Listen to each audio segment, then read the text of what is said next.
Buenas noches, esto es Ojo Público Pregunta, es un espacio para analizar y debatir ideas y temas urgentes para el debate público. Yo soy Nelly Luna, periodista de Ojo Público, y los quiero invitar durante esta transmisión a enviarnos sus preguntas o sus consultas a esta transmisión en Facebook o también vía Twitter a través del hashtag Ojo Público Pregunta.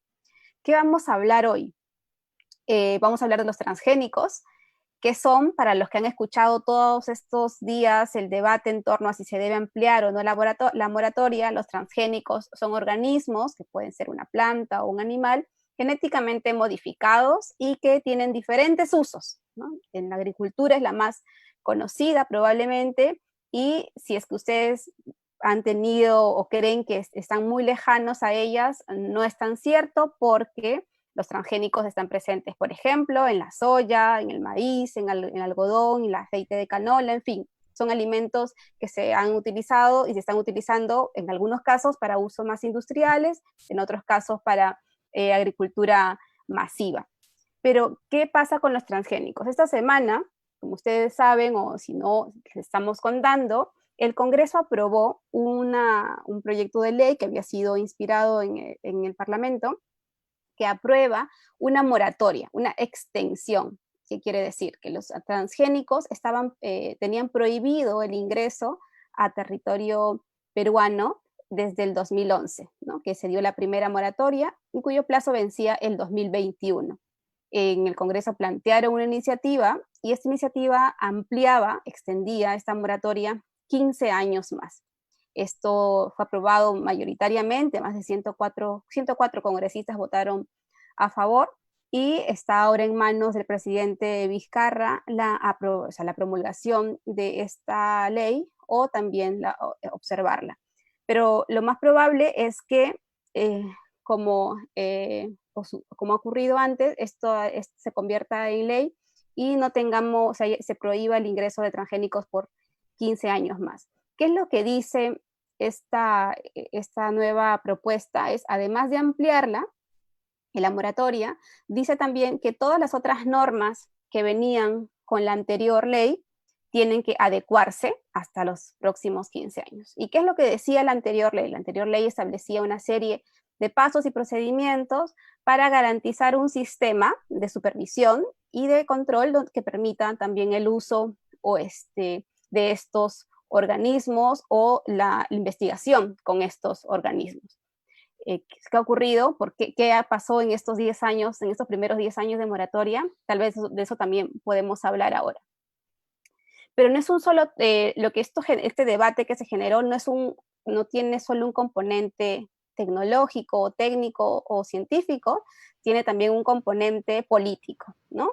Porque la evidencia científica nos habla en muchos casos sobre las mejoras que un organismo transgénico puede tener. Por ejemplo, el maíz, ¿no? O sea, un maíz transgénico es más, enfrenta o puede ser, o sea, no le afecta una plaga como a un maíz que es orgánico. Pero el componente político, ¿dónde está? ¿Hasta qué punto, por ejemplo, en un país como Perú, o en América Latina, donde hay fiscalización del Estado también muy frágil, estamos realmente preparados para garantizar un adecuado protocolo o desarrollo de estas tecnologías? Eso es parte del debate que a mí me gustaría comentarlo también con nuestros invitados. Y por otro tema, tenemos el lado económico, ¿no? Hasta qué punto los agricultores más pequeños, en el caso peruano, también podrían verse afectados en algunos casos, con el costo de semillas o el negocio en sí de estos organismos. Entonces voy a dejar un poco en el aire estas ideas para presentar a nuestros invitados de hoy. Nos acompañan Antolín Huáscar, él es presidente de la Confederación Nacional Agraria. La CNA es una organización gremial que reúne a 19 federaciones regionales de campesinos, pequeños y medianos productores agrarios. También está con nosotros Lucía Ruiz, exministra del Ambiente, abogada con maestría en Biología de la Conservación por la Universidad Cayetano y exdirectora también de conservación en WWF, ¿no? Lucía conoce bien al Estado y también ha trabajado desde sociedad civil en estos temas. Y también nos acompaña Mónica Santamaría, bióloga, directora de investigación de la Universidad de Ingeniería y Tecnología UTEC y doctora en biotecnología por la Universidad Carolina del Norte. Y agradecemos también la presencia de Brian Lucero, biólogo con maestría en política y gestión de la ciencia, también de la Universidad Cayetano, y tiene estudios de desarrollo y proyectos de innovación. Y además dirige una agrupación que promueve la difusión de la evidencia y la ciencia a través de científicos.p. Gracias a los 4 por estar con nosotros y no se olviden de enviarnos sus preguntas a esta transmisión. Yo voy a plantear las primeras y tiene que ver con si están a favor o en contra de esta aprobación en el Congreso en torno a la moratoria por 15 años del ingreso de transgénicos al país. Comencemos con usted, señor Antolín.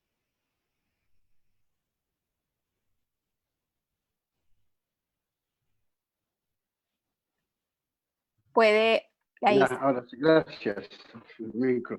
Muy gracias, señorita. Un saludar y también qué gusto compartir con los investigadores en esta materia de semillas. Un honesto, bueno, acá el servidor del sector agrario. Esto sucede, nosotros estamos repitiendo casi 10 años, ese mismo debate fue, y también más antes, en tema de Tratado de Libre Comercio. Sabemos, en esa época nosotros como pequeños productores salimos a las calles contra el Tratado de Libre Comercio.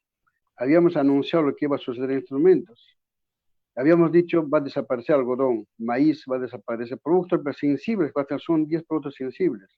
Hoy estamos sintiendo, hoy justamente ya no tenemos algodón, maíz, arroz.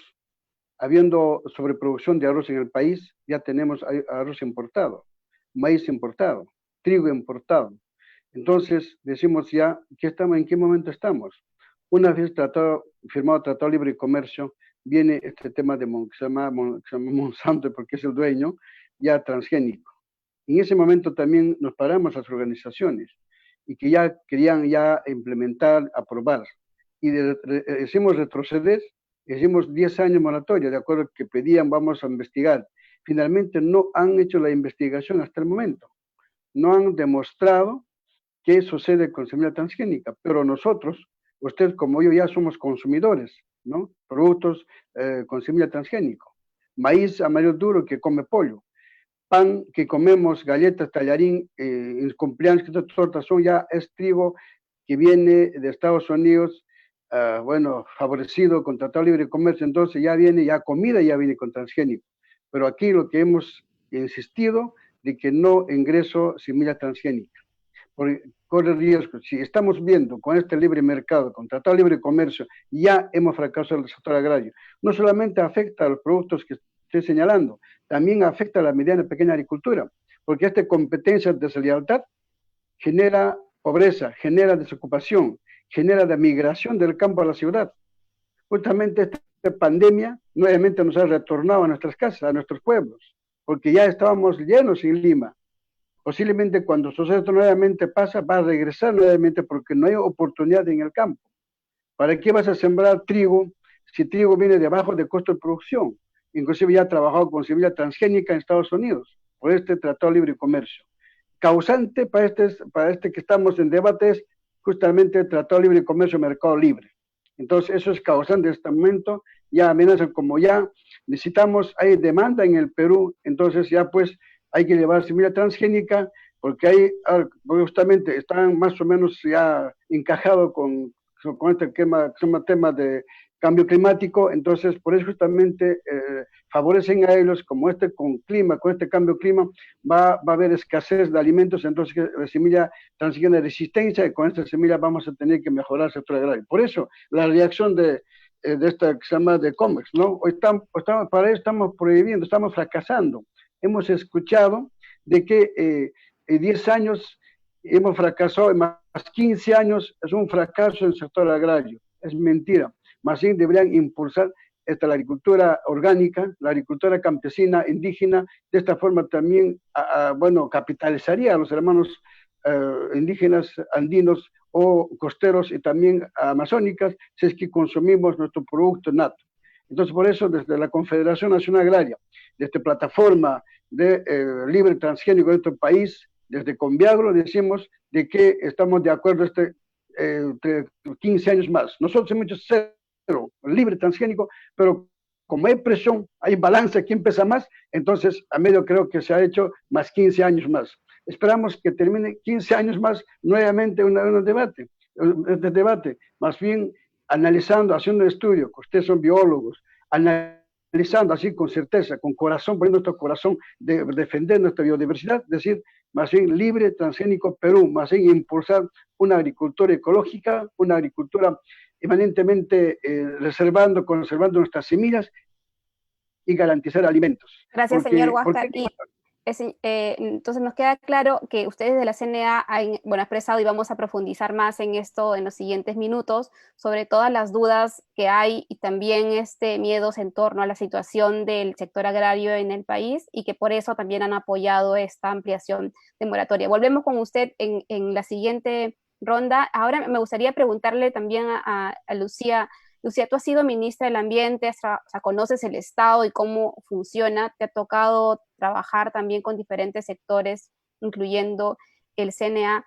¿Por qué existe esa percepción de que en realidad estas tecnologías van a provocar mucha más pobreza al sector agrícola de la que ya hay, además, actualmente? Bueno, en primer lugar, muchísimas gracias por la invitación. Y sí, el hecho de poder encontrar a Antolín acá, con quien compartimos el Consejo Directivo del CERFOR, ha sido realmente un gusto. Más que hablar de un tema de percepción, contestando a tu pregunta original, yo también estoy de acuerdo con una moratoria para el tema de los transgénicos, pero tendríamos que mirar por qué. ¿Por qué? Porque como país, en estos momentos, un país megadiverso, un país con una agrobiodiversidad fabulosa, no estamos preparados como Estado, como gobierno, para mirar adecuadamente los riesgos que podría traer una liberación al ambiente de los transgénicos. Yo comencé hace un momento además agradeciéndote este tipo de espacios, porque son espacios en los cuales podemos conversar y intercambiar nuestras dudas, temores, y también conocimiento en el caso de quien conoce muchísimo más desde el punto de vista tecnológico estos temas.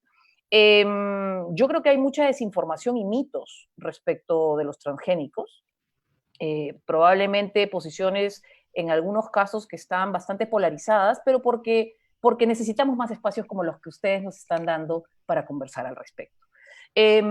Básicamente estamos en una situación en que la implementación de la ley de moratoria anterior, que fue por 10 años, tenía unos niveles de avance importantes. Aproximadamente un 80% de la ley había avanzado en varios de los temas que se supone que se plantean. Aparte de la implementación de la ley, se supone que había que hacer líneas de base para nuestros recursos genéticos nativos y naturalizados, de tal manera que pudiéramos ver qué podía ser potencialmente afectado con una liberación al ambiente. Teníamos que fortalecer nuestras capacidades como Estado en materia de infraestructura, en materia de capacidad personal, y teníamos que hacer un adecuado control y vigilancia. Y los avances han sido buenos, pero no son al 100%. Se necesitaba una prórroga, no creo que de 15 años, pero sí se necesitaba, para poder primero evaluar aquello que faltaba, pero además, mientras más te demoras, más cosas nuevas aparecen y probablemente los análisis que estábamos haciendo nosotros respecto de nuestras líneas de base genética han seguro venido acompañados en estos 10 años con mayor tecnología, mayor conocimiento, y tendríamos que tomarnos un poco más de tiempo para hacer las cosas. Las respuestas lamentablemente no son blanco y negro, las respuestas no son únicas. Yo considero que se merece este país tener una moratoria de liberación al ambiente de transgénicos, porque nuestra alta biodiversidad y la agrobiodiversidad que las familias campesinas a nivel del país conservan durante mucho tiempo, se ve a veces afectada por una mirada comercial o por una mirada de rentabilidad. Y creo que poco a poco estamos como país reconociendo el valor que esa agrobiodiversidad tiene, y decisiones, te lo mencioné cuando estábamos comenzando a conversar, decisiones como los de mirar estructuralmente si nuestro Ministerio de Agricultura está haciendo a la atención que merece con esas familias y ahora cambia a un viceministerio de Políticas y Supervisión de Desarrollo Agrario, que probablemente esté mirando un tipo de agricultura, y otro que es uno de Desarrollo de Agricultura Familiar e Infraestructura Agraria y de Riego, lo que va a permitir es que tengamos soluciones estructurales respecto de los transgénicos.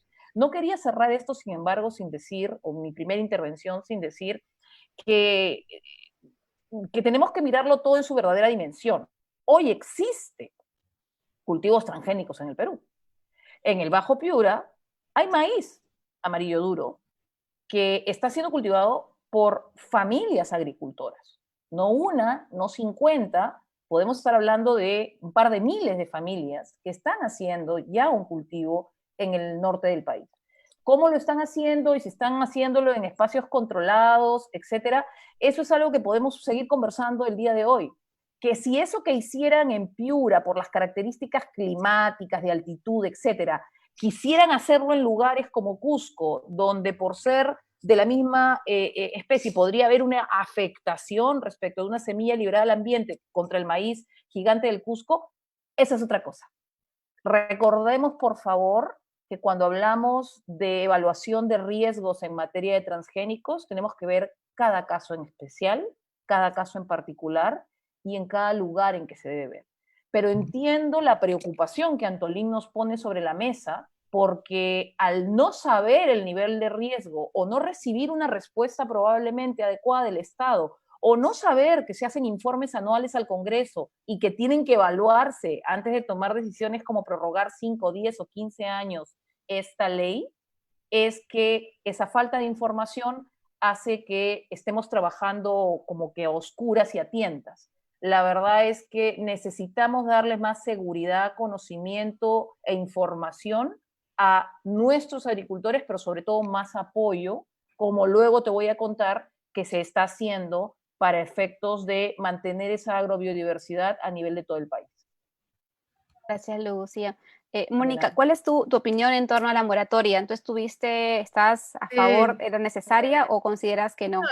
Yo pienso que más bien con la moratoria no vamos a poder nunca avanzar. O sea, yo volví a Perú después que ya había la moratoria y estaba apoyando, de hecho, al Estado con las pruebas y también dando charlas, capacitaciones para que entiendan que es un transgénico, cómo se miden los riesgos por 10 años.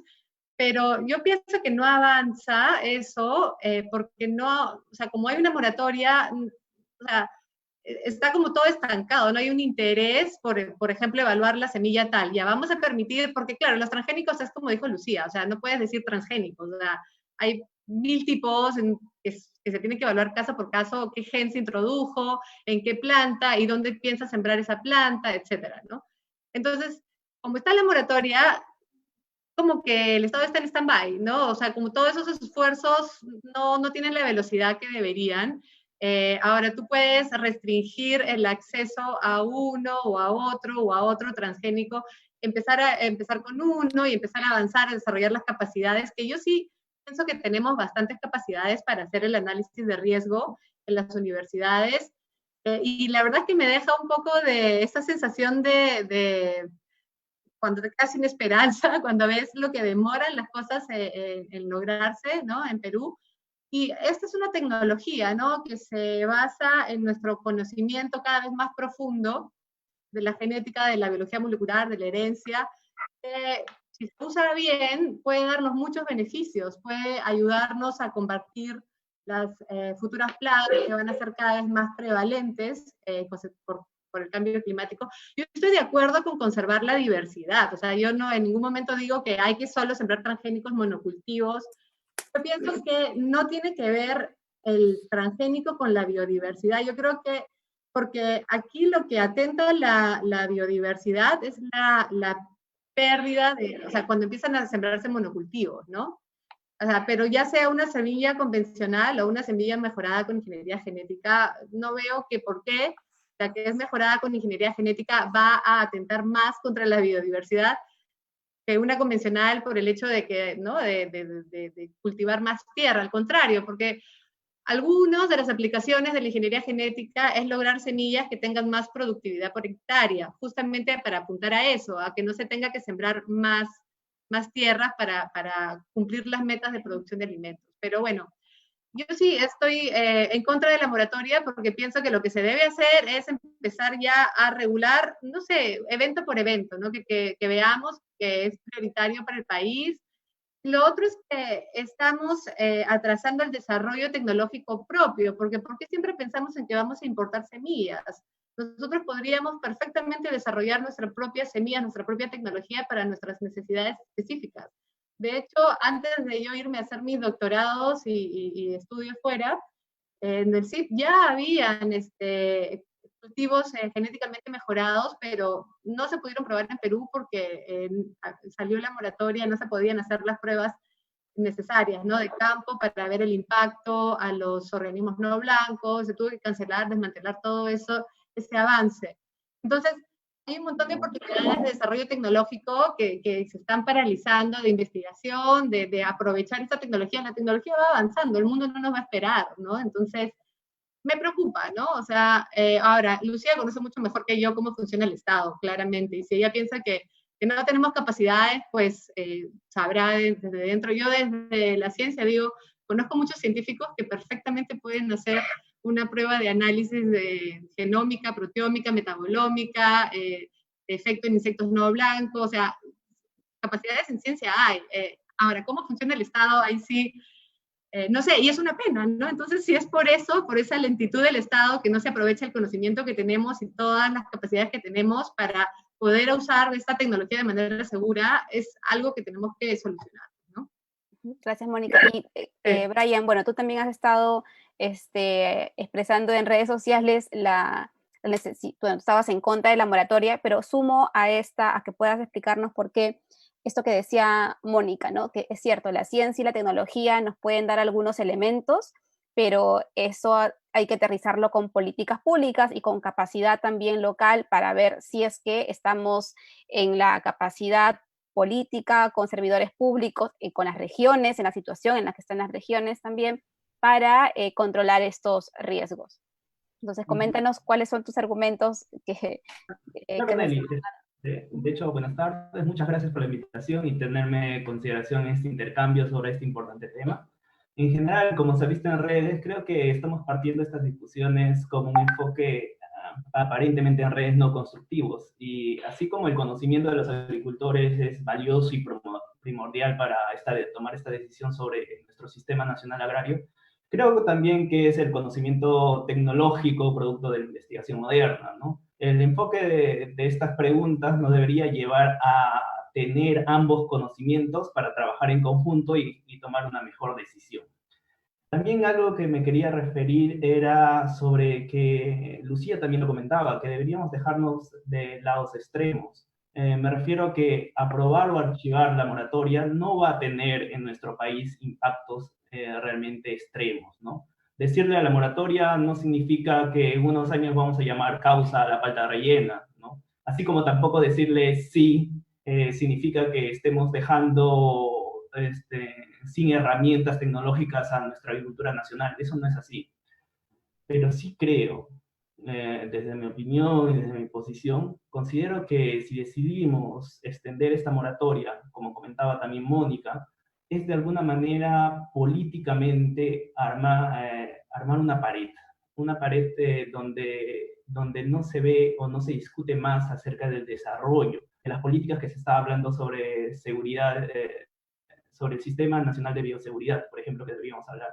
De alguna manera, esas discusiones que deberían ser constantes para la protección de nuestra agrobiodiversidad se pierden. Y eso es lo que ha pasado en estos últimos años, eso es lo que pasó en estos 10 años. Esas discusiones se van perdiendo. Creo yo que si extendemos esa moratoria, tendría ese efecto, ¿no? Y por eso lo que creo es que deberíamos agregar este conocimiento y de alguna manera generar como también Mónica se refería, fortalecer nuestra capacidad tecnológica. Si bien no coincidimos, yo creo, en el cómo, en decir sí a la moratoria o no a la moratoria, y yo estar en una posición que digo no a la moratoria, que es una posición socialmente impopular, y soy bastante consciente en eso, porque la mayoría quiere que haya una moratoria. Espero que ambas partes, y creo, por lo que venía escuchando, tanto a Lucía, Mónica, al señor Antolín, creo que los objetivos que tenemos tenemos objetivos en común, ¿no? Que es beneficiar al agricultor peruano y al sistema agrario, conservar y revalorar nuestra biodiversidad y agrobiodiversidad, y de todas maneras debemos promover el desarrollo tecnológico para que esto contribuya con nuestra soberanía tecnológica. Esto es muy importante, y este contexto tan inusual de la pandemia nos ha enseñado bastante sobre eso, tener las suficientes capacidades para producir tecnología, ¿no? De alguna manera yo creo que debemos madurar esta discusión, que trasciende una cuestión simplemente de enfrentarnos a una tecnología como si no es la cuestión de la tecnología, sino es cómo implementar esta tecnología. Y debemos tener una visión sistemática de eso, ¿no? Y creo que la discusión debería, como lo están haciendo acá muy bien, basarse tal vez en ejes como el cambio climático, la política industrial, la política de distribución, políticas de desarrollo tecnológico, y algo muy importante, que también seguro en los temas que vamos a hablar después, es ordenamiento territorial, ¿no? Estos temas tienen que estar alineados a los objetivos de desarrollo sostenible, tanto como el tema de reducción de la pobreza, seguridad alimentaria y el uso sostenible de ecosistemas. Todo eso tiene que construirse. Yo digo que no se debió extender la moratoria justamente para hablar de esas políticas, para discutirlas y para construir constantemente nuevas políticas específicas a cada uno de esos temas, porque este problema es bastante complejo, que tiene bastantes aristas, así que debemos ir construyendo todas esas cosas, ¿no? Sí, señor Antolín, usted ha mencionado durante la primera parte de su intervención los principales problemas que tiene el sector agrario o el sector agrícola en el país asociado a la pequeña agricultura o a la agricultura familiar orgánica. Y mi duda era, por ejemplo, si el principal problema de esta pequeña agricultura es en muchos casos los precios, ¿no? O la situación de los precios, y también cómo son muy vulnerables a las plagas, son vulnerables al clima. Cuando uno habla del impacto del cambio climático, se menciona que la pequeña agricultura es la que menos capacidad va a tener para sobreponerse. Uno podría decir, por ejemplo, que los transgénicos podrían beneficiar si se desarrolla de manera local, como establecía Mónica, semillas o plantas que no sean o sean más resistentes a las plagas. Eso no sería, y quiero escuchar justamente por ahí sus argumentos, ¿podría ser un beneficio para los pequeños agricultores del Perú? Quiero partir desde la doctora Lucía, decía de que ya tenemos sembrando la transgénica en Perú. Entonces, los agricultores o las empresas que traen semillas están violando la ley peruana. Congreso pone ahí una barra, una moratoria, pero ya entraron. Entonces, doctora, no necesita esa gente que trajo ya engañando a los productores, posiblemente ya para, bueno, sacaste 10 toneladas, ahora con este semilla va a sacar 30 toneladas.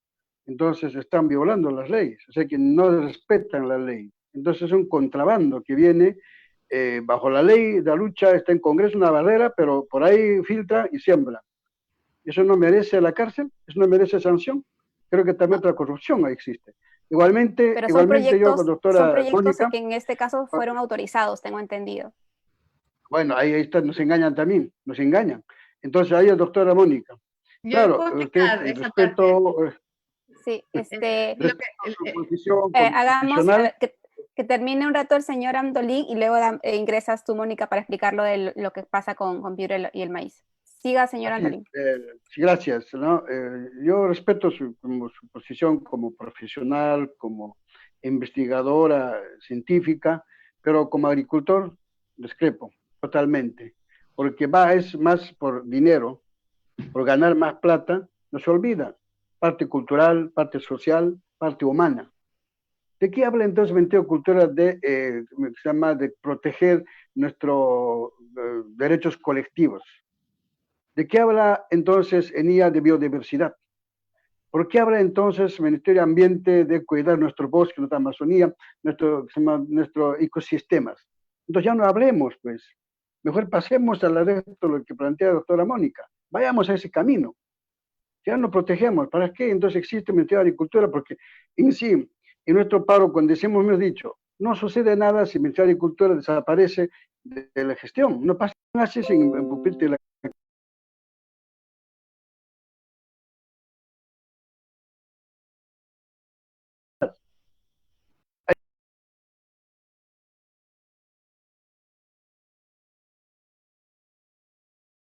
siembran a consumidores y los van a dejar cojo, manco, ciego, porque no vamos a poder trabajar, porque ahí lo que está pasando en Uruguay, Paraguay, Argentina, Brasil, ya entró transgénico. Pero ¿por qué se quejan? ¿Por qué movilización constante de los campesinos indígenas en estas zonas? Entonces, eso nos preocupa a nosotros bastante. En 10 años no nos han demostrado en investigación esto sí, esto no. Talleres como estamos haciendo ahora lo hacen aquí en Lima, pero sería bueno conversar con agricultores, sería bueno enganchar ese trabajo con pequeño agricultor. Y fíjense, somos bastantes miles, de más de 2 millones de agricultores. ¿Por qué hablamos de la pobreza? Justamente el empresario que va a venir con Monsanto o la empresa que va a imponer otro país es un dueño, nos van a dejar consumidores. Es más, estamos viendo, por ejemplo, Bayer, y parece escuchado, no sé si está cierto, Bayer con Monsanto. Justamente desde la Revolución Verde, ¿quién nos ha enseñado a utilizar agrotóxicos? Aquí en la costa todos utilizamos agroquímicos, agrotóxicos. Vienen plagas, ese mismo veneno viene con las plagas y va fracasando, más fracaso con su paquete viene. Entonces hemos constatado de que no está beneficiando, por ejemplo, los agricultores, sino que se benefician las empresas que venden productos químicos. Claro, me dan semilla, después viene plaga y te sigo comprando, nos han acostumbrado a eso. Imagínense cuando venga Monsanto con su semilla acá, eso nos van a dejar rinconados más pobres. Eso nos preocupa porque la señora dice, va a trazar moratoria, y también escuchar a los empresarios, un fracaso más de 35 años. No es fracaso, sino que aquí el Estado, como ente rectoría y el sector agrario, debería impulsar, proteger nuestro territorio, proteger las semillas. Semillas tenemos biodiversidad acá en el país, en Perú, somos ricos. Ahí me gustaría escuchar el debate con el señor Gastón Acurio.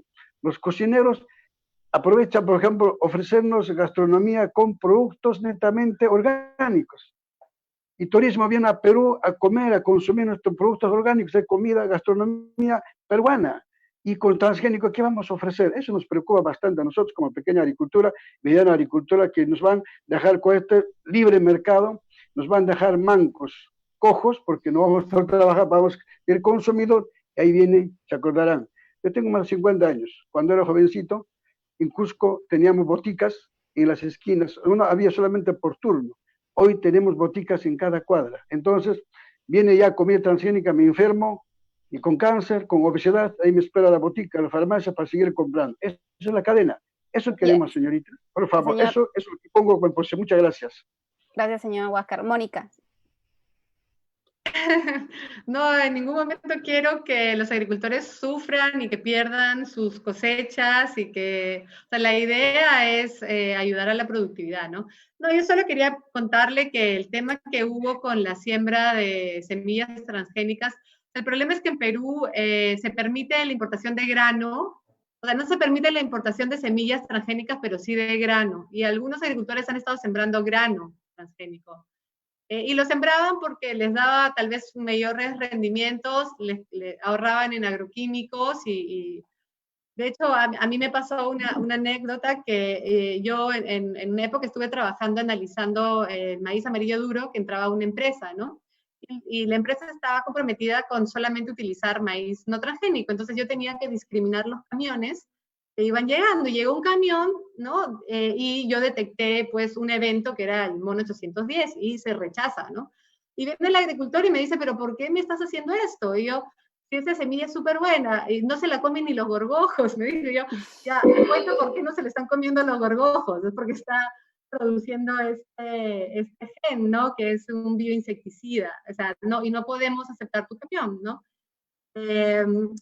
O sea, a veces era eso, ¿no? Se les estaba contaminando con el grano, y no sé si habrán traído ilegalmente semilla, tal vez Lucía Santana hace eso, pero lo que entiendo es que muchos sembraban grano, ¿no? Entonces ahí era un poco complicado, porque permitían el ingreso de grano transgénico, que era más barato que lo que cuesta producir acá el no transgénico, y compiten, pues, ¿no? Al mismo tiempo, y después está la ley de moratoria de etiquetado.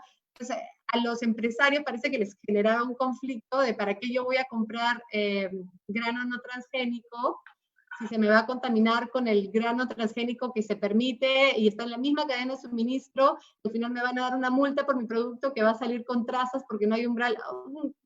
Hay un tema de regulación que sí falta observar. Pero no, de ninguna manera, yo no pienso que la biotecnología, el uso de esa ingeniería genética atente contra la biodiversidad y la sostenibilidad. Es el uso, es la política lo que puede causar las cosas que usted dice, ¿no? Más que la tecnología en sí. La tecnología simplemente está ahí para que nosotros la usemos de la mejor manera y la aprovechemos de la mejor manera.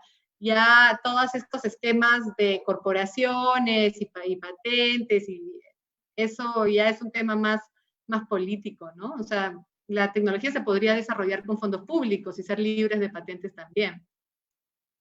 Sí. Sí.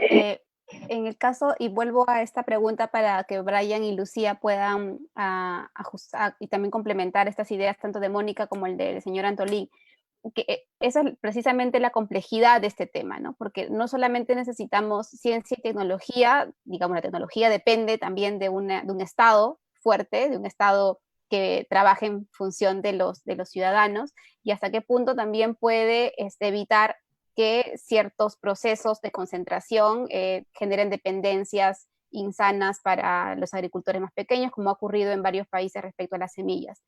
Pero, ¿cómo creen ustedes precisamente que generar esa discusión? Porque, claro, Mónica ha detallado muy bien todos los beneficios que esta tecnología tiene, la necesidad de desarrollar tecnología local, además, como una oportunidad para luchar contra la precariedad que hay en la agricultura local y no amenazar además la diversidad. Pero ¿cómo lo hacemos si es que tenemos por momentos un Estado tan frágil en muchos sentidos? Comenzamos contigo, Lucía, y luego contigo, Brian. Mira, súper gracias. Han puesto un montón de temas acá y realmente está genial lo que se está conversando. Hay muchos aspectos que considerar cuando lo que nos convoca es los OVMs y una prórroga hasta el 2035, ¿no? Yo entiendo la preocupación de Antolín, porque la verdad es que el tema pareciera no ser tan fácil como si es transgénico o no, si tiene patente o no, quién lo vende y quién lo compra.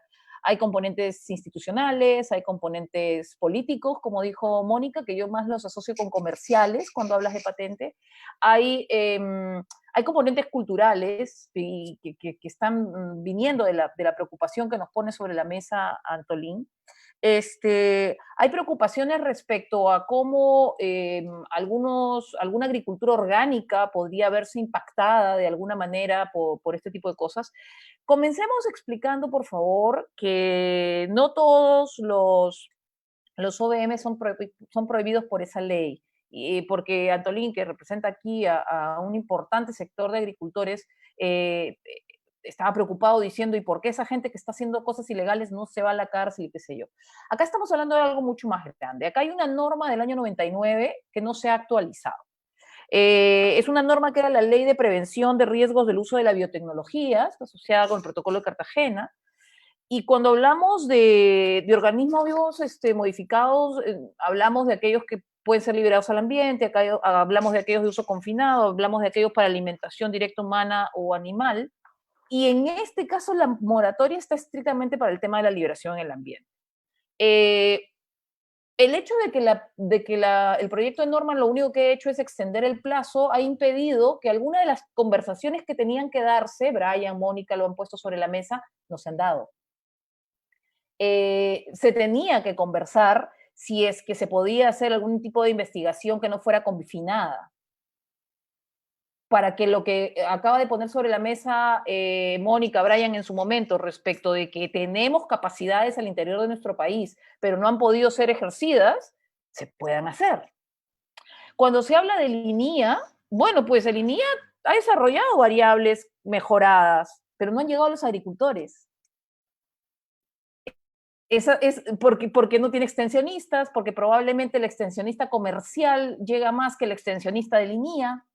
Entonces, lo bueno de charlas como estas, Nelly, y gracias a Ojo Público por convocarlas, es que si bien nos trae aquí una prórroga que tiene un solo artículo, la verdad es que estamos hablando de cosas muchísimo más estructurales y más de fondo.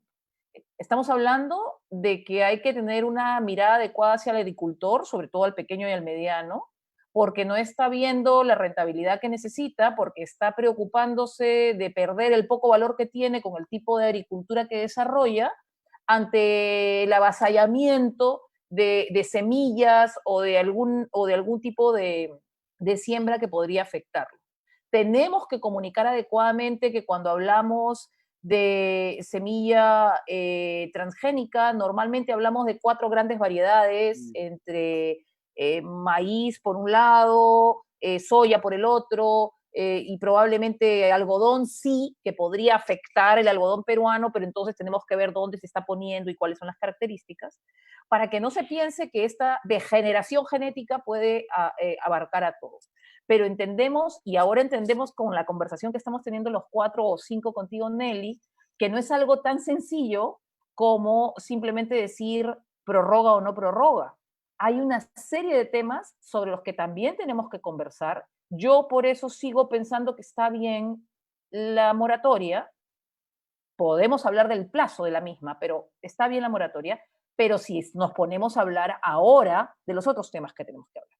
Porque si nos ponemos a hablar ahora de los temas que tenemos que hablar, entonces valió la pena que hicieran moratoria, aunque sea de un día. Porque tenemos que ver que las preocupaciones que están teniendo los pequeños agricultores sean atendidas. Que las preocupaciones que están teniendo los productores orgánicos sean atendidas para que no piensen que van a perder el poco valor que están obteniendo. Y una última cosita antes de cerrar esta intervención y darle la palabra a Brian, sobre todo valorar cada vez más el esfuerzo de mantener una agrobiodiversidad compleja en un entorno en el que te gana la productividad y la rentabilidad. Antolín dijo hace un momento que a algunos les gana la rentabilidad, pero ese es, por ejemplo, el motivo por el cual hemos perdido, no por transgénicos, sino por falta de siembra, cultivos tradicionales de quinoa que ahora se están rescatando gracias a unos proyectos que se están llevando de la mano con el Ministerio de Agricultura y del Ambiente, que valoran y reconocen a ese pequeño agricultor de Puno, Huancavelica, Cusco, que mantiene una serie de variedades donde la verdad es que lo más rentable es si me pongo a sembrar quinoa blanca, porque esa es la más rentable. Entonces, ahorita lo que necesitamos es tener conciencia de esta necesidad de reconocimiento al pequeño agricultor, apoyo tecnológico, por supuesto, yo no estoy para nada en contra de eso, pero con un componente cultural importante, porque lo que nos gana en miedo es pensar que lo poco que podemos salir adelante con el esfuerzo que tenemos puede incluso verse afectado por entradas de cosas estandarizadas, masivas, comerciales, y que además, como lo dijo Antolín cuando hizo su intervención, terminan quitándome con una patente lo que se supone que es mío. Y eso es un transparente miedo puesto sobre la mesa ante algo que quizás no estamos conversando suficientemente y que el Estado necesita mirar de manera conjunta. Último comentario, a veces no somos un Estado bipolar, somos un Estado pentapolar, porque solamente esta ley y la anterior, que era la 27104, que es la de prevención, tiene como 3 cabezas, porque tiene por un lado el Ministerio de Agricultura, el otro el MINAM, por el otro a Produce, todos viendo el tema, pero desde su mirada sectorial y no de una manera integral. Entonces tenemos que empezar a actuar como Estado, uno solo, y con mirada de territorio, como dijo Brian, porque de otra manera estamos pensando sectorialmente y con mirada de costa, pues, y lo que pasa en la costa no es lo mismo que pasa en las zonas altoandinas ni lo que pasa en la Amazonía. Sí, Brian. Bueno, a mí me gustaría aportar eso. Veo en la discusión que sí, tenemos varias coincidencias porque tenemos los mismos objetivos, tal vez. solo ahí el enfoque para mí es diferente. Yo sí estoy en contra que haya una moratoria, pero tal vez por la misma razón que Lucía expresa, que se debe discutir sobre estas políticas públicas y mejorarlas, ¿no? Algo que también me parece importante es mejorar la comunicación que tenemos con los agricultores y con los científicos también. O sea, los científicos deben conocer las necesidades y los temas que ha puesto Antolín sobre la mesa, y también nosotros tenemos que tener un acercamiento hacia los agricultores. Hablar que esta tecnología es principalmente conocida como mejoramiento genético de cultivos, aunque suene redundante, debemos tener claro que lo que estamos haciendo acá es seleccionar cambios genéticos para generar una nueva variedad. Siempre lo hemos hecho y por eso tenemos una gran agrobiodiversidad. De hecho, eso es nuestro proceso, ¿no? Por eso tenemos esta agrobiodiversidad que tenemos, una gran cantidad de papas, una gran cantidad de especies, pero solo que ahora usamos nuevas herramientas, ¿no? La tecnología ha mejorado, la tecnología moderna hace lo que hacíamos antes, solo con nuevas herramientas. Y en la transgenia, específicamente, lo que ha sucedido es que vimos un principio biológico que sucedía de manera natural, eso adaptamos e hicimos esta tecnología. A esta transferencia o la transferencia de genes le llamamos transgenia, y por esto a esto le hemos llamado modificación, y a eso llamamos organismos vivos modificados.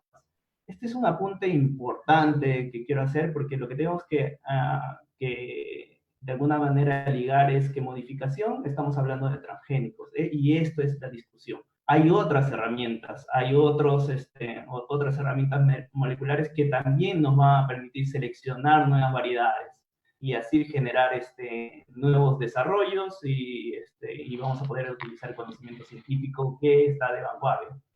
Algo que también quería acotar es que las políticas, como bien mencionaba Lucía, era que tenemos que discutir sobre hasta dónde estamos desarrollando tecnología en el Perú, si tenemos las capacidades, si se está dejando hacer o desarrollar esta tecnología.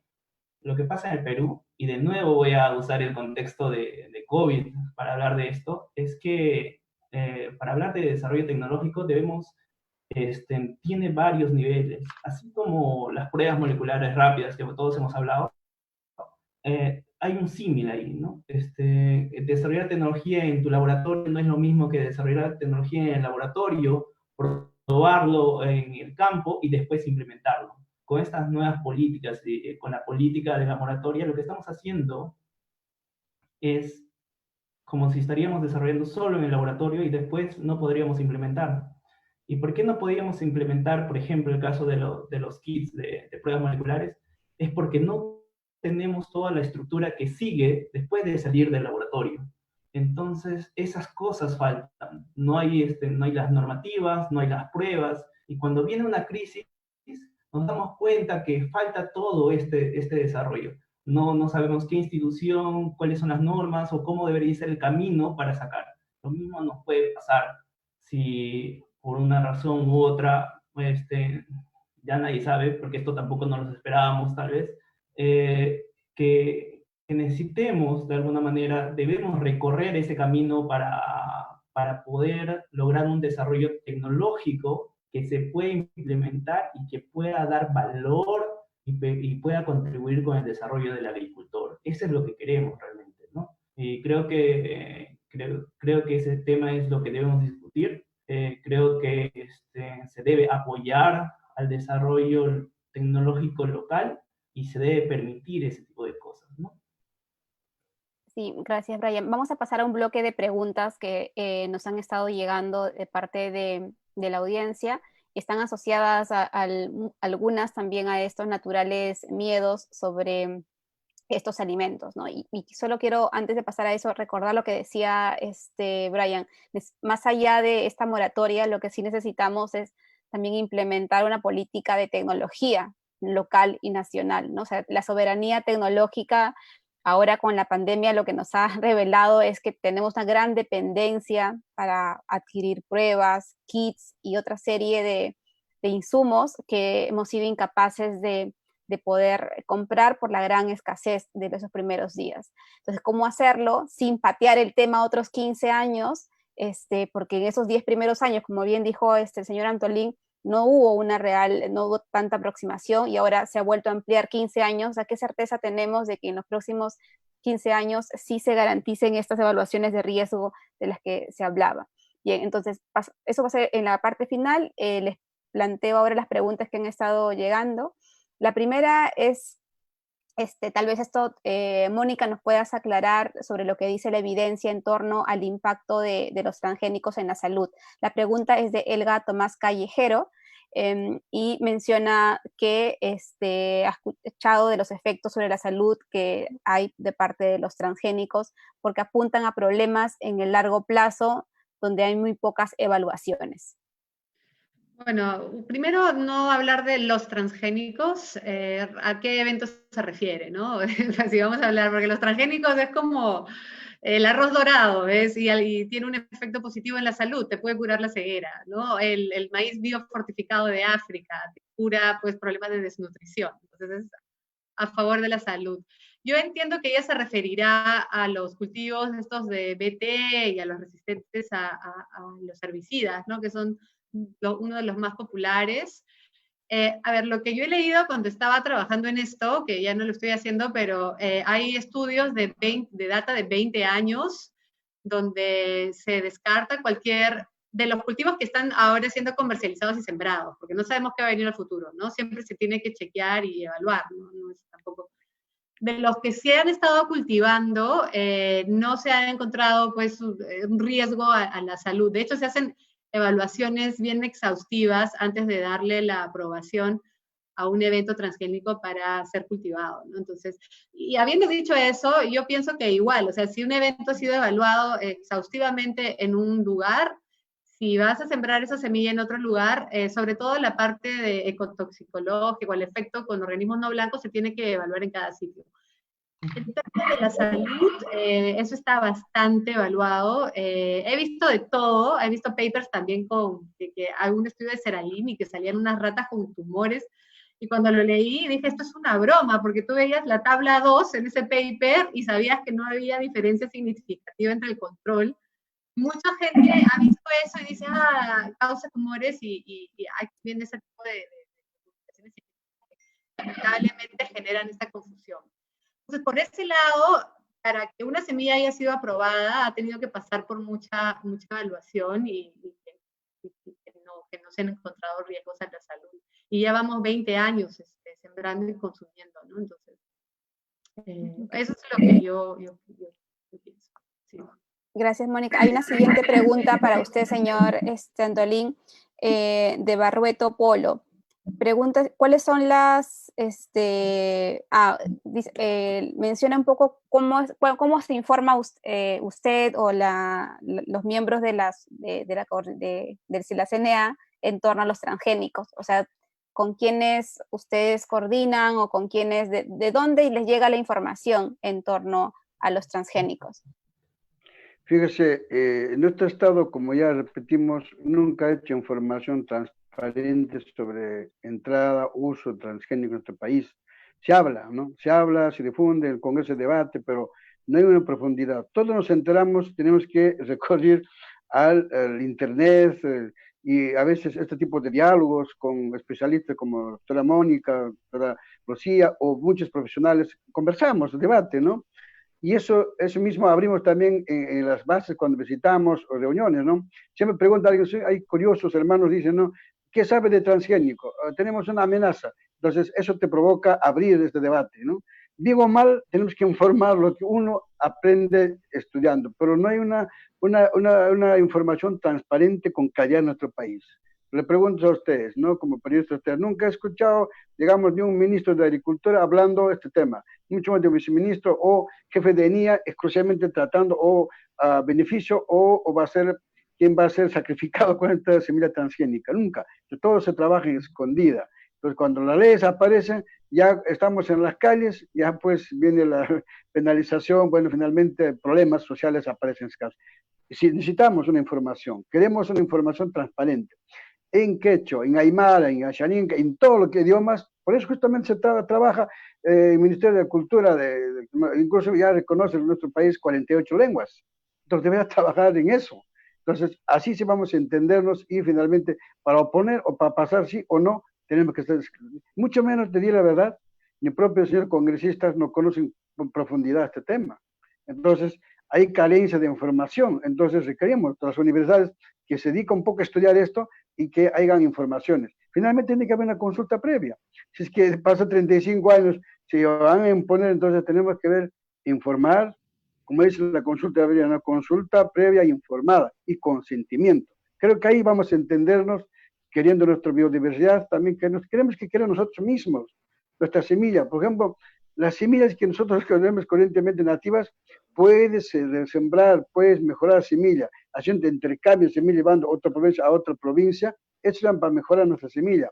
No necesitamos transgénica que venga a mejorar, porque semilla, si que verdaderamente transgénica, es decir, una semilla descartable, una sola siembra, ya no puede sembrar más.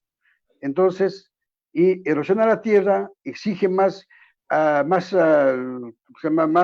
paquete tecnológico, entonces la tierra va a seguir dando más, y como un borrachito de la tierra, si no trago, pues no va a ser un borrachito, por ejemplo, ¿no? Comparas un hermano alcohólico, se no toma alcohol, tembladera, si toma alcohol, tranquilo. Eso forma, queremos, nuestro país, queremos sano. Con ese término, no hay una información que haga transparente nuestro país. Gracias, señor Antolín. Hay otra pregunta de Juan José Quintana Santillán sobre, tal vez Lucía y Brian, si nos ayudan a también brevemente contestar.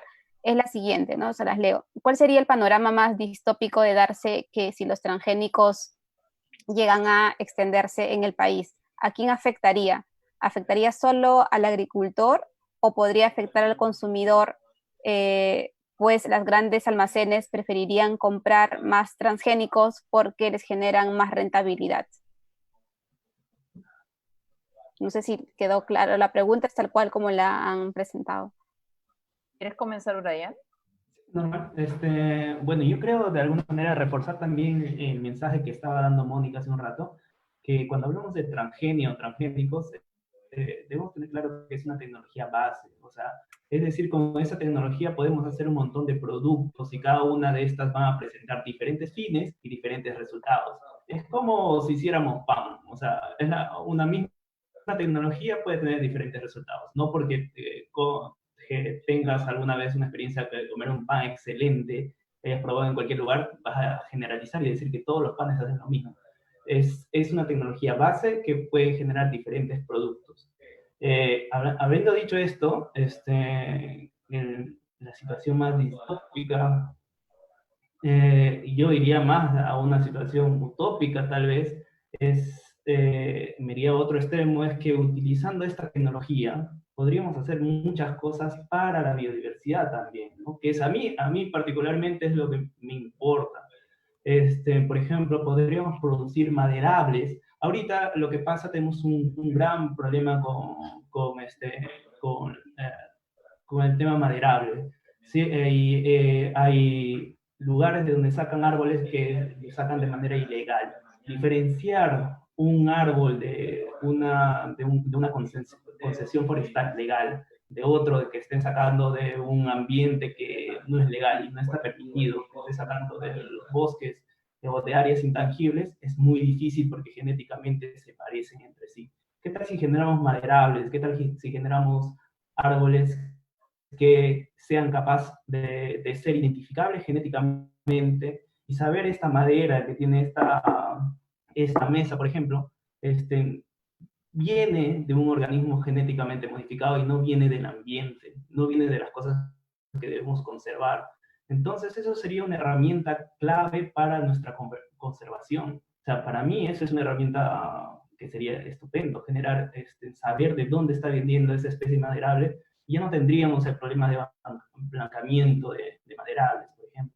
Y así que yo veo con la biotecnología, veo más que todo situaciones utópicas. Tal vez yo tengo un sesgo, pero es que de verdad esta tecnología me parece, como muchas otras tecnologías, me parece que deberíamos agregar ese conocimiento a generar nuevos productos, a utilizar nuestra propia biodiversidad y combinar y mejorar con estas tecnologías. O sea, creo que hay una situación utópica más que distópica en este caso. Si me permite una intervención chiquita, Nelly, me parece muy bien que lo miremos desde el punto de vista positivo, más que desde el punto de vista negativo, ¿no? Un par de ejemplos que se me vienen a la mente, básicamente, y solamente hablando de transgénicos, recordando además de que la palabra pareciera englobar un montón de cosas, pero hay que mirar las cosas en su lugar y en un territorio en particular.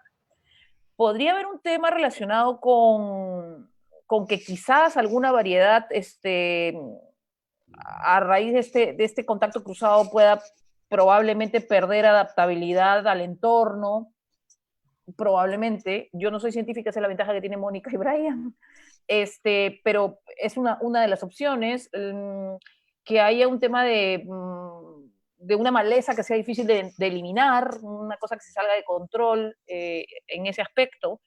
Lo que sí puede ocurrir, y probablemente esté relacionado con estas cosas que se escapan a veces, es que algún producto que esté certificado orgánicamente pueda ser afectado y por lo tanto ese nicho de mercado se perjudique, probablemente, no sé, estoy haciendo las salvedades de que normalmente los efectos son entre la misma especie, ¿verdad? Entonces, también eso seguramente es lejano, pero posible.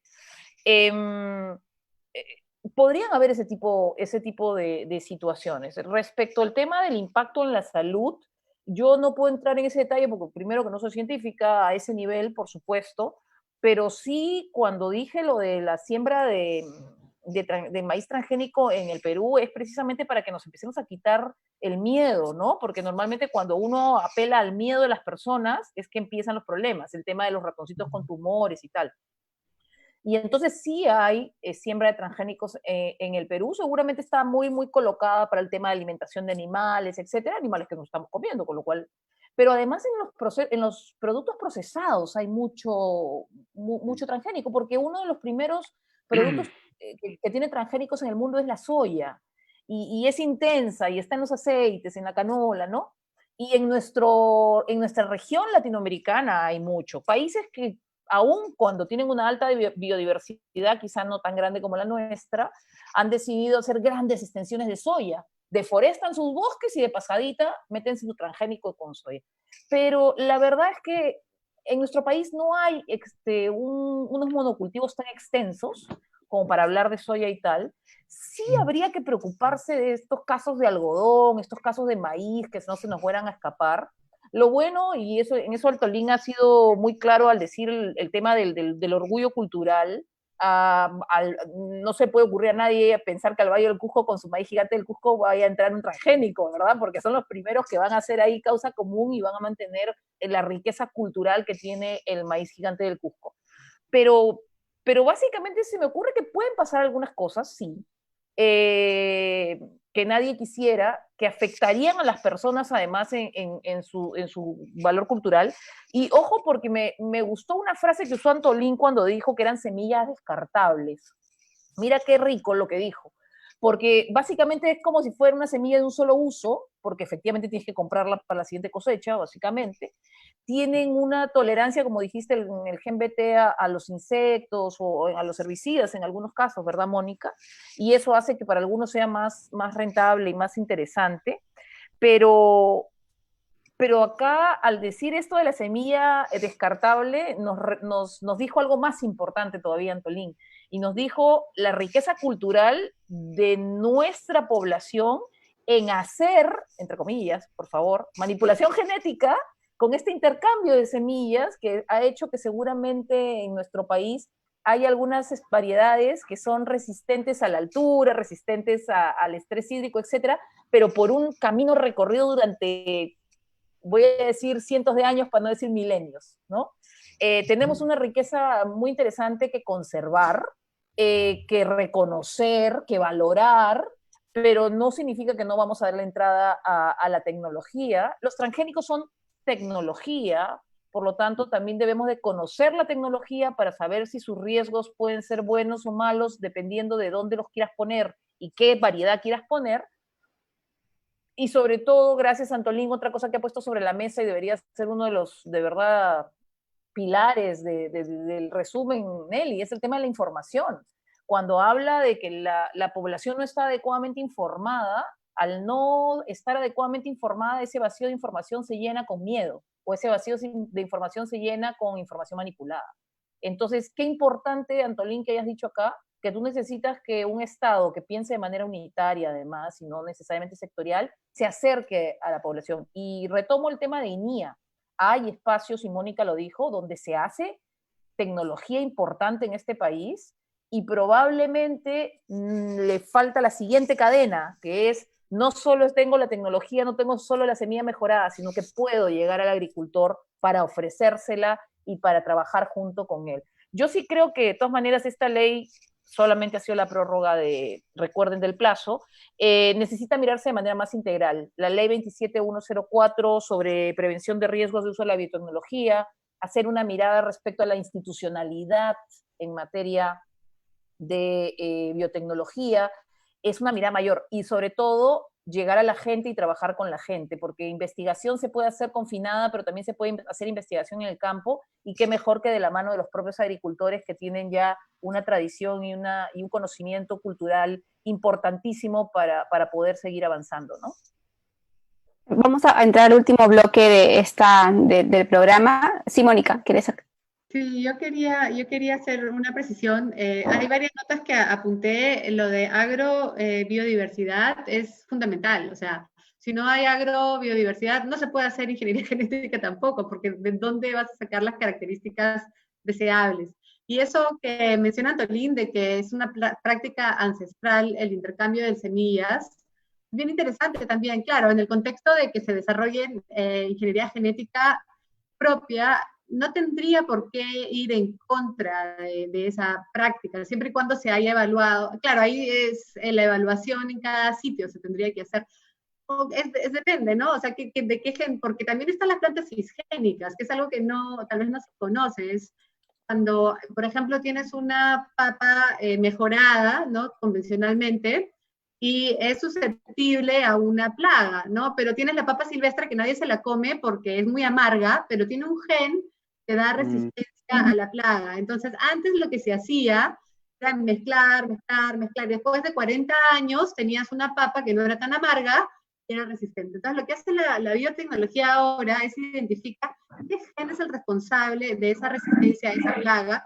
La papa silvestre, o sea, no tiene que ser otra especie, no tiene que ser una bacteria, lo saca y lo clona. O sea, en vez de estar haciendo esas cruzas por 40 años, en mucho menos tiempo vas a tener tu papa que su sabor no ha sido comprometido, pero que además es resistente a la plaga. Entonces es una tecnología que la verdad que avanza más rápido, ¿no? Sí, Mónica, quiero pedirte que puedas explicar, porque es una de las cosas que me parece importante entender, ¿no? O sea, cuando uno habla de transgénicos es cuando saca un gen de un organismo vivo que puede ser una bacteria, como ocurrió con el maíz, y lo coloca en el maíz para hacerlo resistente a esa plaga. Pero hay otra tecnología, que es la que acabas de mencionar, que no ocurre entre diferentes organismos, sino entre las mismas especies como el de la papa. Te pido en este caso que puedas explicar en qué funciona, en qué consiste cada una de ellas. Claro, es la misma tecnología, es la tecnología del ADN recombinante. Simplemente las herramientas son las mismas. Lo llamas transgénico cuando viene de otra especie, ¿no? Puede ser ¿no? distinta, y cisgénico cuando el gen viene de la misma especie, ¿no? Pero la tecnología en sí es la misma, o sea, las herramientas que se usan para hacer la manipulación son las mismas. Es simplemente el origen del material genético que estás usando. Entonces, en la cisgénesis es como, en vez de hacerte las 20.000 cruzas, en una sola intervención ya tienes la característica deseada. Entonces, yo no veo que tenga ningún problema en este intercambio tradicional de semillas, y tampoco es que son de un solo uso, o sea, eso depende, ¿no? No sé, las semillas de Monsanto tal vez a veces entiendo que para maíz tienes que usar semilla híbrida, que esa es básicamente la razón por la cual tú compras siempre semillas, porque te va a dar más rendimiento. No es que sea transgénica, es que tiene que ser híbrida. Por eso es que hay muchas empresas que te producen semilla para darte una mejor productividad, pero eso no quiere decir que tú no podrías volver a sembrar, ¿no? Lo que dicen la descendencia, simplemente te va a dar rendimientos más bajos. Pero todo eso se tiene que conversar. Y yo estoy muy de acuerdo con que la parte más importante de esta conversación es la falta de información y la falta de, tal vez culpa de nosotros los que estamos en la ciencia, que no hacemos el outreach, como dicen, ¿no? Y es algo que sí tiene que poco a poco cambiar, porque justo en esta situación con el COVID se ha visto que la divulgación científica es muy incipiente y es muy importante para que se tomen mejores decisiones. No quedarnos con el conocimiento en nuestro laboratorio, en nuestra universidad, sino ir y conversar con las personas que se podrían beneficiar con todo este conocimiento. Eso es bien importante. Vamos a terminar entonces esta ronda con una pregunta final para cada uno de ustedes, que está asociada. Uno de los principales argumentos para estar en contra de la moratoria está asociada a lo que Antolín y Lucía señalaron, que está en riesgo la diversidad, ¿no? de la agrobiodiversidad del país, y que no existe o falta todavía implementar este control de riesgos, ¿no? que pueda afectar las diferentes semillas o plantas que hay en el país. Y la pregunta es, ¿ustedes consideran que ese es el principal riesgo? O sea, Mónica, Brian, ustedes que han estado, ¿creen que sí se debería implementar pronto o abrir los proyectos con transgénicos?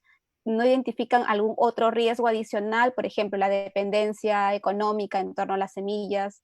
Y luego planteo la última, luego para Lucía y Antolín. Pero quería cerrar esa parte con Mónica y Brian con esa pregunta.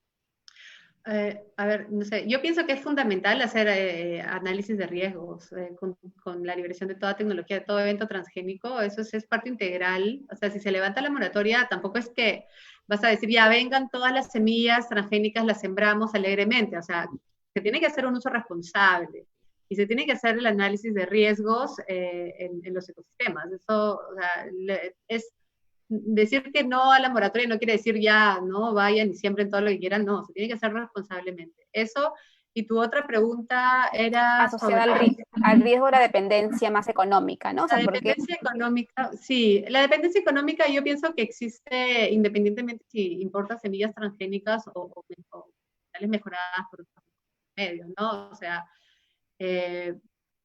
no queremos o sea, queremos poder producir nuestras propias semillas en Perú. O sea, ese es el tema con toda la tecnología, la dependencia que nosotros tenemos de tecnología con el resto del mundo, y ahí es momento de tomar la ciencia local en serio y hacer una mayor inversión y apostar por nuestras capacidades para producir nuestros propios desarrollos tecnológicos personalizados a nuestras necesidades, ¿no? Pero claro, la dependencia tecnológica es algo que está en agricultura y está en cualquier, en muchas áreas de sistemas productivos peruanos, ¿no?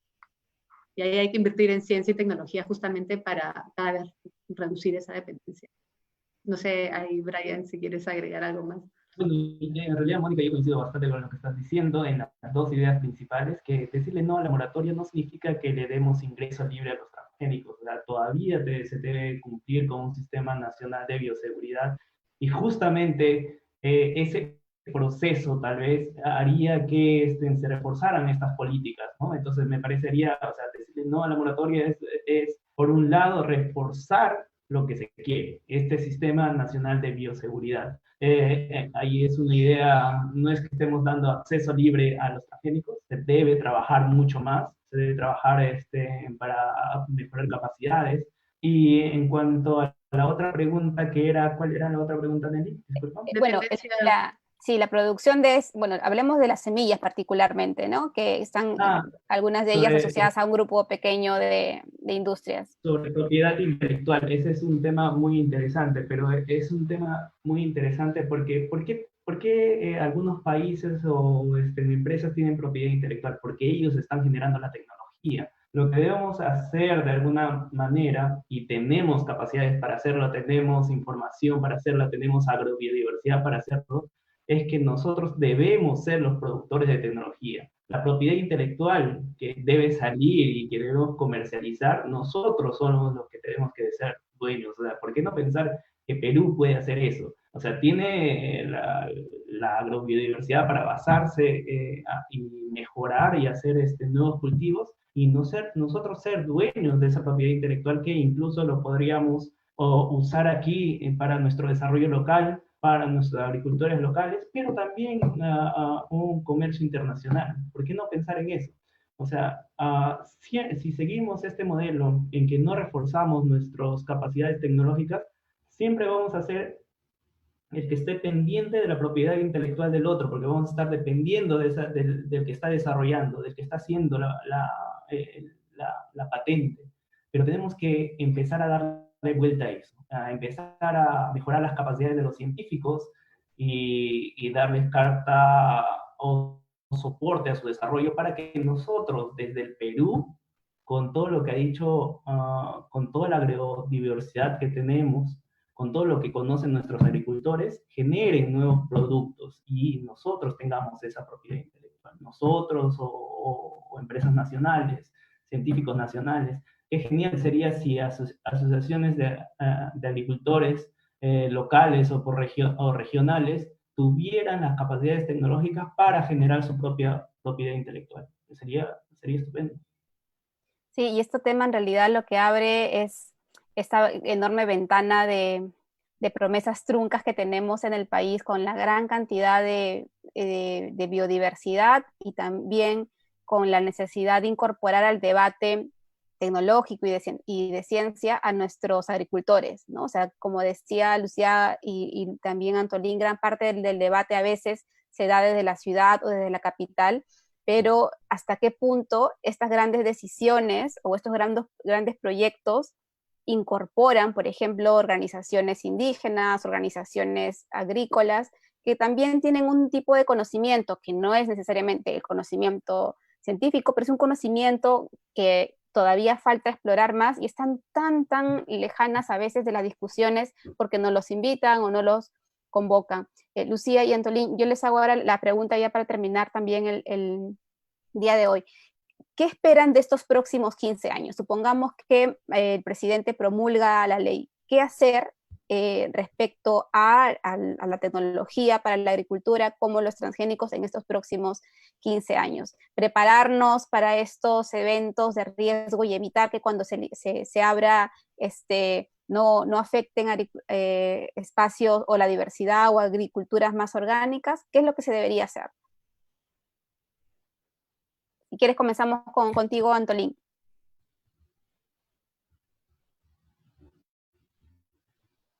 Pase como ahora, ¿no? Uh-huh. Por ejemplo, pasaron 9 años y no se ha hecho nada. Esperamos que en 15 años realmente el Estado se pone, bueno, camiseta del agro y que se puede reglamentar, pero un reglamento bajo consulta, conversando y dialogando también como pruebas, ¿no? Ver qué pasó con productores argentinos, uruguayos, paraguayos, ¿no? Y hay más de 60% prácticamente ya han perdido sus tierras y es monocultivo, ¿no? Entonces hay que sacar experiencias de cada uno. Por ejemplo, yo escuché el Congreso cuando sustentaba justamente como estas fechas, hace 9 años venía una ministra, creo que viceministra vino de Argentina, se expresó así y nos tocó justamente llevar un congreso de la Cruz Vía Campesina en Argentina y vino a inaugurar, se le he dicho, ¿no? Repito usted lo que dice en el Perú. Ya, entonces ahí decía que el 60% de Argentina ya está consiguiendo transgénico, estaban felices, pero como nosotros como agricultores, pequeños productores, reaccionaban fuerte que no estaban de acuerdo. Eso justamente nos trae esta mesa de debatir constante y conocer. Es más, para nosotros, para la pequeña agricultura, debe ser cero semilla transgénica, más bien buscar alternativas, buscar justamente potencialidad del sector agrario. Este nuevo ministerio debe ser otra cosa, otro ministerio, acercarse al campesino, al productor, al indígena, acercarse, bueno, mejorar su semilla. Como estoy diciendo, entre el provincial que hay cruces de las regiones y de la costa a las sierras, bueno, hay maneras de hacer este trabajo de ancestral. El problema ya no queremos trabajar pues con las comunidades, está abandonado, ¿no? El sector agrario, casi el 97% de mediana y pequeña agricultura no recibimos el subsidio, ni apoyo, ni asistencia técnica, pero sí es 3%. La gran agricultura agroexportador tiene todo, hasta la ley, hasta promoción agraria tiene para seguir explotando a los hermanos indígenas en la agroexportación. Pero esa ley no tenemos nosotros. Esperamos que el nuevo ministerio que ya ha entrado, esperamos que promulgue, de repente se observa también, entonces se enganche. Para mí, doctora Lucía tiene más experiencia de trabajar en el sector, para mí debe ser juntos, ¿no? Ahora, el nuevo Ministerio de Agricultura, MINAN, y el Ministerio de Cultura, y también allí puede venir Energía Minas, un poco para qué, para balancear cómo trabajamos, ¿no? Entonces, así se trabaja acercándonos y hacer un solo bloque, no cada sector con su banderita, y finalmente no hay ningún resultado. Bueno, tenemos nosotros bastante espacio, tema agrícola. Cuando usted vuela por vuelo, va a estar la parte andina, todo está pelado, está abandonando estas tierras, pequeñas parcelas que tenemos. ¿Por qué? Porque ya viene productos, alimentos de exterior, como fuera del país, a veces alimentos regresa a tu misma comunidad con apoyos sociales. ¿Por qué no podemos dar productos juntos, dar otro, caramba, podemos armar pequeños proyectos en la comunidad, cierto que en las comunidades no hay como la costa, pero hay manera para acercarnos, hay manera de frenar la migración del campo a la ciudad, dar oportunidad. Tenemos colegas agropecuarios, ni siquiera no tienen tractor, ni siquiera no tienen lampa, pico, ni rastrillo. Entonces, hay que mejorar toda la educación, hay que reformar nuevamente la educación, la agricultura y salud juntos, debemos que avanzar. Para terminar, le digo yo, vamos a luchar siempre cero semilla transgénica, Perú libre, semilla transgénica en nuestro país.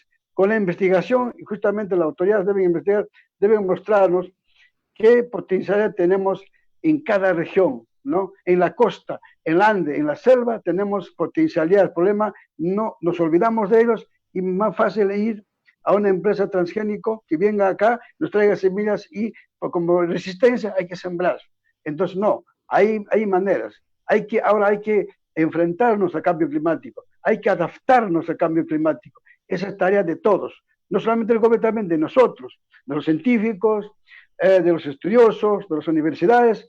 Eso más bien pido yo, no investigar una entrada de semilla transgénica, no, hay que investigar de profundidad nuestra semilla, hay que proteger nuestra semilla, garantizar la gastronomía, porque la única forma en Perú no tenemos industria, no genera grandes trabajos que nos da. Por eso tenemos bastante ambulantes en Lima, en las ciudades. ¿Por qué? Porque no hay industrias. Entonces, por eso hay que buscar. Por eso digo, yo siempre, cualquier discurso digo, ¿no? La pequeña agricultura es el motor de la economía, es el que moviliza el país. Pero la gran agricultura, de la agroexportación de la chácara al mar, se lo lleva. La minería viene del cerro, al mar se lo llevan. Pero la pequeña agricultura, eso hay que potencializar. Ayúdenos a ese sector. Gracias, creo que eso es lo que queremos de este espacio y agradezco bastante a usted por este espacio y también por conversar con ustedes, con científicos, con la experiencia que tienen ustedes, parte intelectual, y es importante dialogar desde esa, posiblemente vamos a sacar bastantes conclusiones, y para mí, yo también estoy aprendiendo de ustedes. Muchas gracias. Todas las sabidurías importan, Antolín. Sí, Lucía, para cerrar esta parte. Sí, la verdad es que creo que Antolín ha dicho casi todo, porque nos ha hablado básicamente del cierre de brechas que tenemos que mirar en estos años. Cada cosa que él decía me reforzaba la idea de que más allá de esta prórroga en un solo artículo y hasta el año 35, hay muchos aspectos que tenemos que mirar integralmente para que valga la pena lo que acaba de ocurrir y que se puede que el gobierno firme, que es esta prórroga. Necesitamos un cierre de brechas en aquellos lugares donde se siente un abandono, donde ha habido unas migraciones en su momento. Se necesita una mirada territorial, que es lo que ha estado planteando también Antolín. Se necesita una revalorización. Yo en lo particular espero que en estos años, 15 según la norma que ha sido aprobada, tengamos una mirada un poco más estructural, que valga la pena que no solamente se haya hecho la prórroga, sino que también se haya modificado el ministerio, que ahora tengamos un ministerio que tiene un viceministerio de Agricultura Familiar y por lo tanto va a darle un valor similar a esos millones de agricultores pequeños que nos han mantenido alimentados durante todo este tiempo de la pandemia, con el valor que también tiene, por supuesto, la agricultura de exportación mediana y grande. Yo espero que en estos años se pueda completar lo que ya está avanzado. Me encantaría que la gente que nos está viendo pueda darse una vuelta por el internet y busque el 7º informe anual, que fue de octubre del 2018 a diciembre del 2019, que se presentó al Congreso. cada año el Ministerio del Ambiente hace un consolidado de todo lo que ha hecho el MINAM, MINIA, OEFA, SANIPE, SENASA, CONCITEC, y lo pone en un informe que dice que ya la ley anterior tenía un avance del 74.12% a diciembre del 2019, y haciendo un cálculo grueso, hacia agosto del 2020 ya tenía un avance de un 80%. Significa que hay, primero, un 20% por cubrir, que se puede hacer con el ritmo que le pongamos nosotros. Segundo, que hay que hacer una mirada más integral, ¿no? Porque la norma y el plan de trabajo probablemente estaba un poquito desfasadito y ahora tendremos que mirarlo un poco mejor. Necesitamos ver las oportunidades que nos da el Ministerio de Agricultura ahora, como está puesto de Desarrollo Agrario y con el Viceministerio de Agricultura Familiar. Necesitamos revalorar a las poblaciones y sus saberes, y su conocimiento de la semilla y también de los cambios culturales y genéticos. Y seguir apuntando, porque esa tecnología que Brian ha puesto desde el comienzo cuando vino a hacer su intervención, que debe ser desarrollada aquí, y que Mónica resaltó luego que algunos casos, como en el INIA, en el Centro Internacional de la Papa, si no me equivoco, lo dijiste, Mónica, se tenía ya alguna semilla mejorada, repotenciada, y que nunca pudo irse hacia el campo para poder hacerla, que ese tipo de cosas en la reglamentación de esta ley nos permitan que no solamente se hable de una investigación confinada, sino probablemente alguna sumamente controlada, por supuesto. Pero sobre todo, y lo más importante acá es, uno, agradecerte, y otro, que la verdad que la participación tuya, Antolín, ya me dejó sin temas, porque lo dijiste casi todo. Gracias. Gracias, doctora. Gracias, Lucía. Bueno, gracias también, Mónica, Brian y señor Antolín, por acompañarnos en este programa. Y qué complejo, en realidad, que un tema asociado a una tecnología como es la transgénesis o los transgénicos nos abra un debate tan amplio sobre problemas más estructurales en torno a las diferencias que existen en la toma de decisiones, cómo no se ha incorporado en muchos debates y es necesario ir haciéndolo con este otro sector que además ha sido duramente golpeado, es la que ha abastecido de alimentos durante esta pandemia en varias regiones, pero al mismo tiempo es la que permanentemente enfrenta los problemas de rentabilidad por los pocos ingresos que generan la venta de estos productos, y como Estado no hemos sido capaces y digo capaces porque también creo que el periodismo tiene que visibilizar más las voces de los diferentes sectores agrícolas. Y rescato además algo más, que estamos en un país que tiene más de 40 idiomas. Entonces hay que empezar también a debatir y plantearnos estrategias inmediatas para incorporarlas, porque después no nos sorprenda que el miedo o los rumores terminen ganando espacios. Gracias, Antolín, gracias, Brian, Mónica, Lucía, por acompañarnos. Muchas gracias. Esperemos vernos más gracias, adelante. Antolín. Gracias, Lucía. Gracias, Brian. Gusto verte, Antolín. Qué lindo Cuídense. verte. Brian, Mónica, gusto de conocerlos. Nelly, gracias por la invitación. Sí. Muchas Gracias a ustedes. Un saludo al ojo público.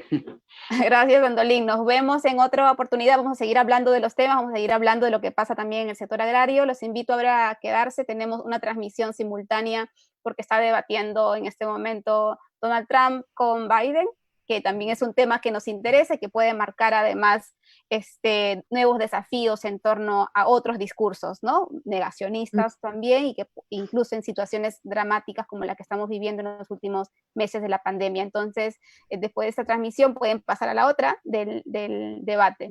Muchas gracias y hasta luego. Hasta luego. Chao. Chao, chao.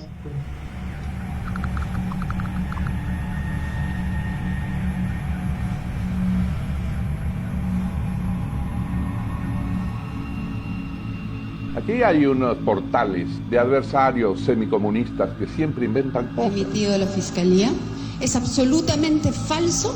Ojo Público. Lo reitero, Ojo Público parece que estuviera trabajando esto por encargo del gobierno. Evalo Ramírez demandó a Ojo Público por $210 millones.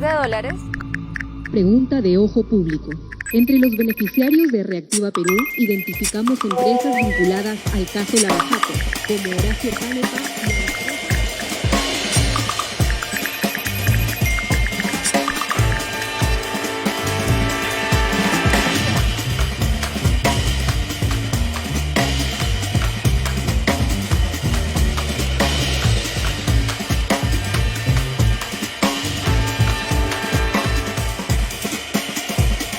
En tiempos de crisis y oscuridad, el periodismo tiene el deber moral de convertirse en una luz que nos guíe al final del túnel. Eso es lo que intentamos hacer en Ojo Público. En un mundo invadido de mentiras y confusión, Ojo Público busca la evidencia más rigurosa para decirte las cosas como son.